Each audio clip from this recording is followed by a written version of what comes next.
할렐루야, 거룩한 주의 날입니다. 성지 순례 중에 우리 교우들을 향하여서 말씀을 전할 귀한 시간이 되어 감사하고 또한 하나님께 영광을 올려드립니다.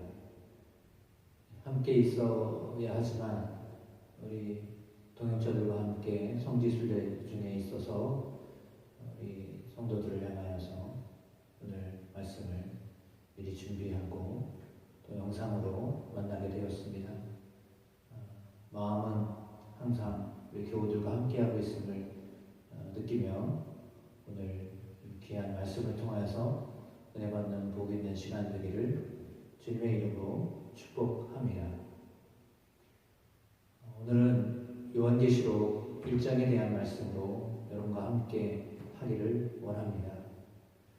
요한계시록을 사도 요한을 통해서 하나님이 우리에게 들려주고 계십니다. 요한계시록에는 예수님이 다시 오신다는 말씀을 하고 있습니다. 1세기 성도들을 주님이 승천하신 뒤에도 다시 오실 것이라고 말씀하셨지만 그것이 실제로 이루어지지 않는 상황이었습니다. 그래서 데살로니가 전후서에 나와 있는 말씀에서처럼 혹간 성도들은 근심하고 염려하는 사람들이 있었습니다. 왜냐하면 예수님이 아직 오시지 않았지만 먼저 죽게 되는 성도들이 있었기 때문입니다.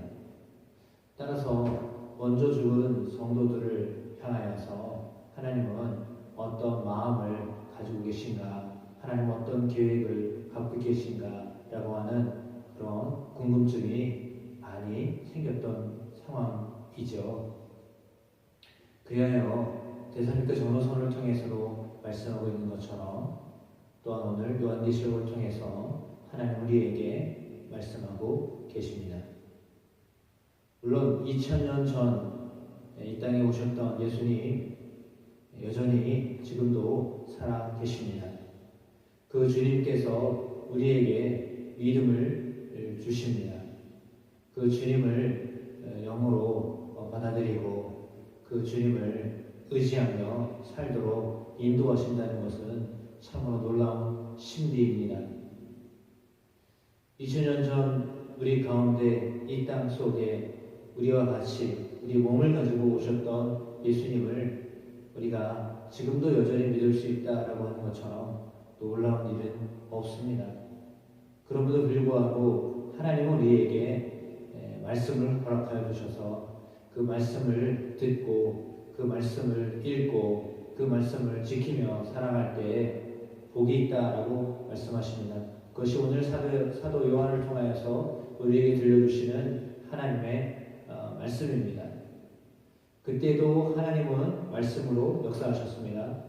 지금도 여전히 하나님은 말씀으로 역사하십니다.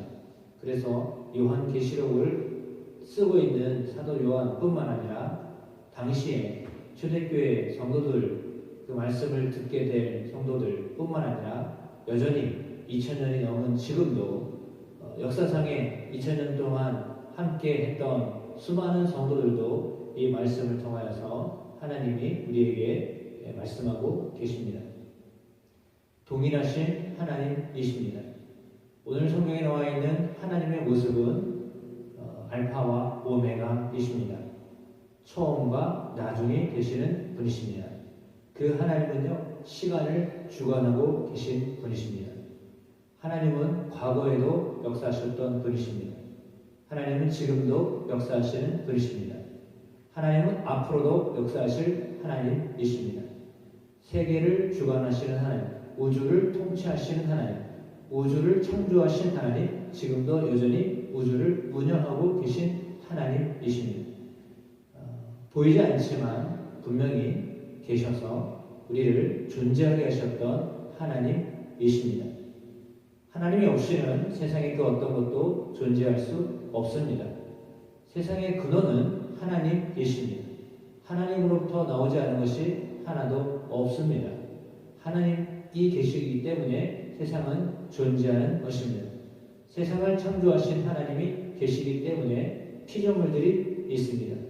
그 피조물 가운데에는 하나님의 모습이 담겨져 있습니다. 하나님의 모습을 보면서 하나님을 바라보아야 하는데 세상 사람들은 하나님의 모습은 보이지 않기 때문에 세상에 보여지는 피조물, 따라서 어떤 이들은 하늘을 봅니다. 어떤 이들은 비를 봅니다. 어떤 이들은 불을 봅니다. 어떤 이들은 세상 속에 있는 나무를 봅니다. 돌을 봅니다. 심지어는 우상을 봅니다. 그러나 하나님은 그 가운데 역사하시는 하나님이십니다. 불을 만드시고 물을 만드시고 바위를 만드시고 심지어 이 땅 가운데 사람들이 생각하는 우상도 만드셨습니다. 물론 그것을 하나님이 만드셨다라기보다 사람들이 그 피조물을 마치 자신들에게 위로를 해줄, 자신들에게 복을 줄 대상이라고 생각하여서 그들을 섬기게 되는 것이죠. 하나님은 영원하신 하나님이십니다. 하나님에게는 시간이 어떤 의미가 없다라고 볼 수도 있습니다. 왜냐하면 하나님은 어떤 시간에 구애받지 아니하시는 무한하신 분이시기 때문입니다. 그 하나님께서 오늘 초대교회에 말씀하셨고 또한 지금도 우리에게도 말씀하고 계신 것입니다. 그 하나님 우리에게 말씀하십니다. 너희가 세상을 살면서 고난을 당한다, 어려움을 당한다, 핍박을 받는다. 그때 너희가 어떻게 살아야 하는가? 오늘 본문은 우리에게 무엇을 말씀하고 있습니까? 예수 그리스도를 통하여서 평강과 은혜가 임할 것이다 라고 말씀하고 계십니다. 그렇습니다. 고난을 당하는 시점에서, 심지어는 죽임을 당하는 시점에서 예수님 우리에게 주시는 말씀은 평강과 은혜가 너희에게 있다라는 말씀입니다. 그렇다면 왜 현실은 고난이요, 현실은 핍박이요, 사람들로부터 비웃음을 당하거나 또한 우리가 어려움을 당하는 이 시점에서 왜 하나님 우리에게 그런 말씀을 하고 계실까요? 분명히 하나님은 우리에게 평안을 주시고자 예수 그리스도를 보내셨기 때문입니다.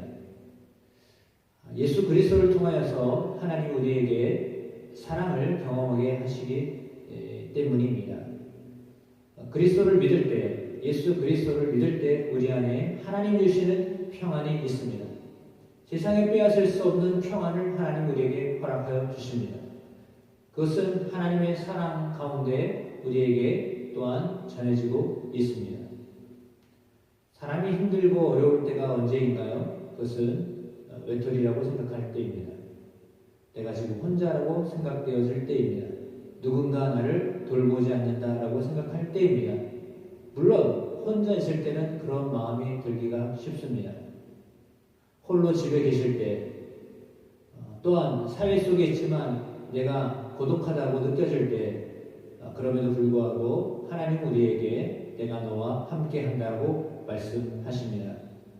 예수 그리스도를 이 땅에 보내셨듯이 지금 우리가 어떤 상황에 있든지 예수 그리스도가 우리 안에 함께 하십니다. 그 예수 그리스도를 향하여서 마음의 문을 열고 우리를 향하여서 계속해서 두드리고 계신 주님을 보면, 주님을 만나면 그 주님이 우리 안에서 역사하십니다. 그 주님은 멀리 계시지 않습니다. 바로 우리와 함께 하십니다. 2000년 전 육체로 오셨던 예수님, 지금도 여전히 우리 가운데 영으로 함께 하십니다.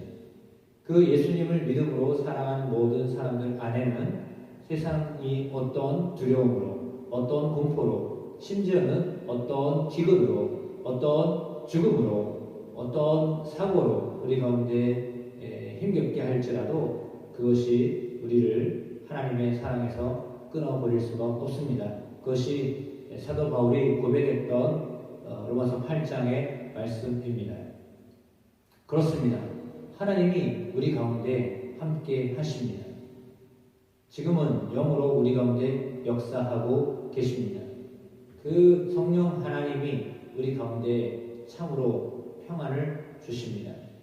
그 하나님을 의뢰할 때 순간 우리에게 닥쳐오는 현실적인 고통과 고난과 아픔과 질병과 여러 가지 복잡한 문제가 있다 할지라도 그 모든 일들을 감내하며 이길 수 있는 힘과 능력을 우리에게 허락하여 주십니다.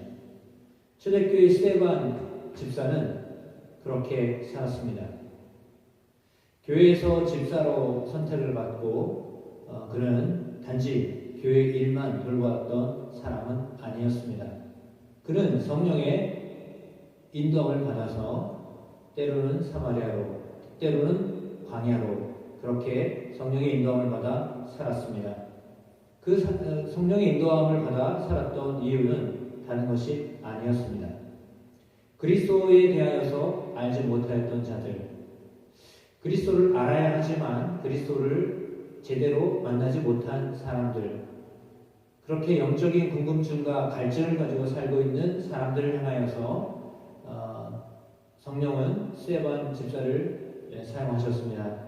그래서 사마리아에도 보내시고 광야에도 보내시고 교회에서도 역사하게 하셨습니다. 그 스데반 집사가 하였던 것은 예수 그리스도를 전하는 일이었습니다. 그리스도께서 구원자 되신다라고 하는 것을 증거하는 일이었습니다.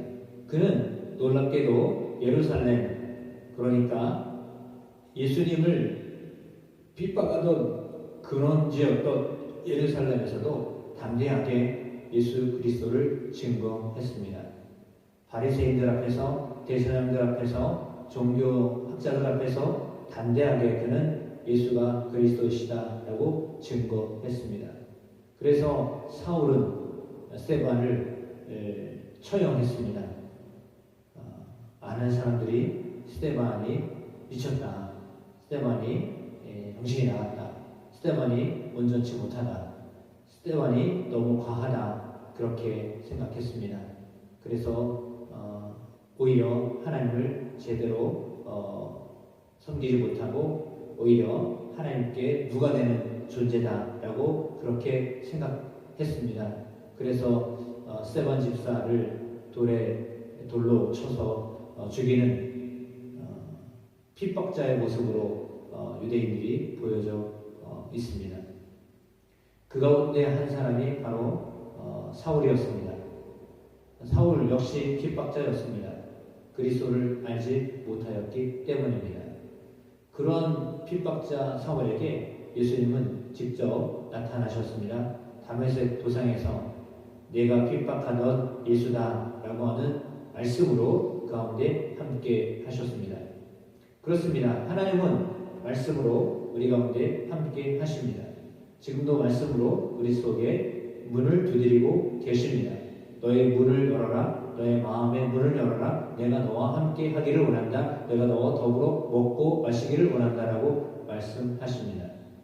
그런 음성을 듣고 그런 음성을 들었을 때 예수 그리스도를 맞이하고 그리스도와 함께하는 삶을 살 때 하나님은 우리 가운데 놀라운 평강을 허락하여 주십니다. 세상은 악합니다. 세상은 사단의 소나기에 많이 물들어 있기 때문에 예수 믿는 사람들을 그리 좋아하지 않습니다. 핍박하는 것을 그렇게 이상하게 생각하지 않습니다. 특별히 예수 믿는 가정에서 태어난 사람과 예수 믿지 않는 가정에서 태어난 사람은 확연한 차이가 있습니다. 우리가 감사 릴레이를, 감사 인터뷰를 하면서 느끼고 있는 것처럼 이제 처음 예수 믿는 가정, 특별히 우상을 섬겼던 가정에 예수 믿는 분들은요, 참으로 어렵고 힘듭니다. 왜냐하면 사단 마귀가 그의 가정을 하나님께로 돌려드려야 되는데 그것을 싫어하기 때문입니다. 사단 마귀는 하나님을 대적하는 자입니다. 하나님께로 돌아오는 것을 그렇게 싫어하고 증오하는 자들입니다. 그렇기에 그들이 자신의 영역을 빼앗기는 것을 두려워하기 때문에 예수 믿는 사람이 그 안에 생기게 되면 사단 마귀는 방해를 합니다. 때로는 어려움을 당하게 합니다. 그래서 예수를 믿어도 소용이 없다, 예수를 믿으면 더 어려워진다라고 하는 그런 생각을 심어 놓습니다. 그러나 그 사단의 생각에 굴복해서는 안 됩니다. 사단이 악할지라도, 사단이 핍박을 할지라도, 사단이 우리에게 고난을 줄지라도 그 고난 가운데 다시 일어서야 하겠습니다. 실제로 초대교회 많은 성도들이 어려움을 당하였습니다. 300년대에 로마의 국교로 되어지기 전까지 수많은 순교자들이 있었습니다. 톱에 켜서 죽임을 당하는 사람들도 있었습니다. 손과 발이 묶인 채 찢겨서 몸이 찢기는 그런 고통을 당하는 이루 말할 수 없는 고난 가운데 있는 성도들도 있었습니다. 어떤 이들은 사자의 밥이 되기도 하였습니다.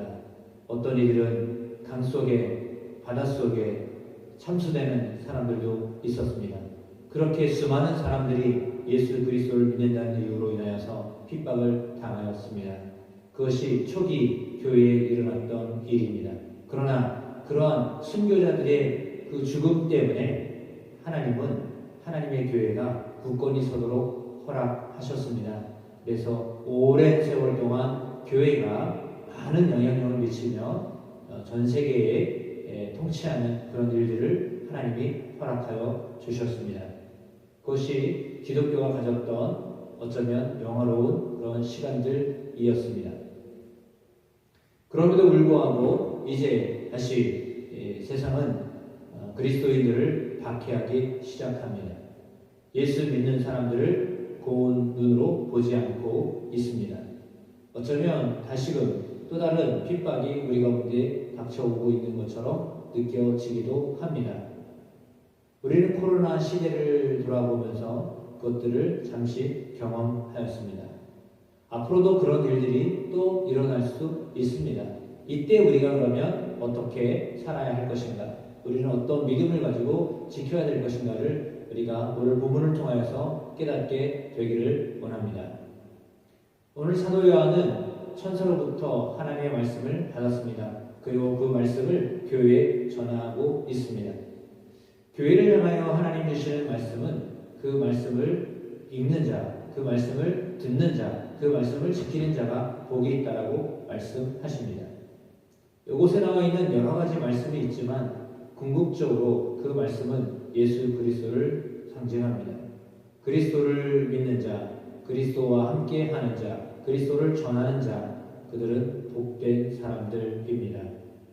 교회를 세우는 자, 복된 사람들입니다. 한 영혼을 살리는 자, 복된 사람들입니다. 하나님은 하나님을 위하여서 성도들을 나라와 제사장으로 삼으셨다라고 말씀하고 있습니다. 우리를 통하여 하나님이 제사장과 나라로 일하도록 우리를 부르셨습니다. 예수님이 중재자로 이 땅에 오셔서 십자가를 지셨고 십자가에 지셨던 예수님을 통하여서 이제 많은 사람들이 하나님을 알게 되었습니다. 하나님의 마음을 읽게 되었습니다. 그 말씀 가운데 하나님이 어떤 분인지를 보게 되었습니다. 그리하여서 지금도 여전히 살아계신 하나님을 만나며 살게 하셨습니다. 그 하나님 지금도 여전히 우리 가운데 역사하고 계십니다. 지금도 그 하나님은 우리 마음속에 임재하고 계십니다. 그 하나님을 의뢰하며 살기를 원하고 계십니다. 하나님은요 반드시 하나님의 백성들을 향하여서 역전하는 날이 있다라고 말씀하십니다. 회복되는 날이 있다라고 말씀하십니다.